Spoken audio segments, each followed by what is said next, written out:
ఓంకారమమలేశ్వరం ప్రజ్వల్యాం వైద్యనాథం చ ఢాకిన్యాం భీమశంకరం సేతు బంధేతు రామేశం నాగేశం దారుకావనే వారణాస్యాంతు విశ్వేశం త్రయంబకం గౌతమీ తటే హిమాలయేతు కేదారం వృష్ణీశం చ శివాలయే ఏతాని జ్యోతిర్లింగాని సాయం ప్రాతః పఠేన్నరః సప్త జన్మ కృతం పాపం స్మరణేన వినశ్యతి.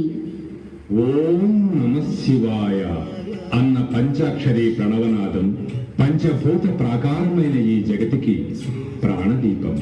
యోగి, విరాగి, త్యాగి అయిన శివుడు జ్ఞానానికి పరాకాష్ఠ.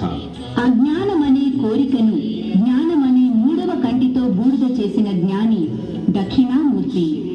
శంకరును తొలగించే భక్త వశంకరుడు శంకరుడు. సదా శివుని జపించిన చాలు సదా మన అండ నిలిచేవాడు సదాశివుడు. మనసు తీరా మారేడు నీ వంచు మారేడు దళముల కొలిచిన చాలు ఏడు జన్మముల పాపముల పరిమార్చి ఒడిజేర్చు మంగళాకారుడు అంబికానాథుడు.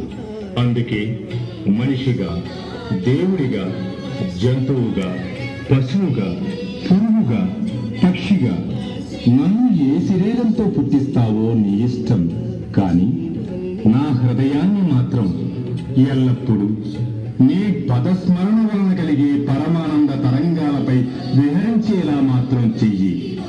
అప్పుడిక ఈ దేహంతో పనేమిటి?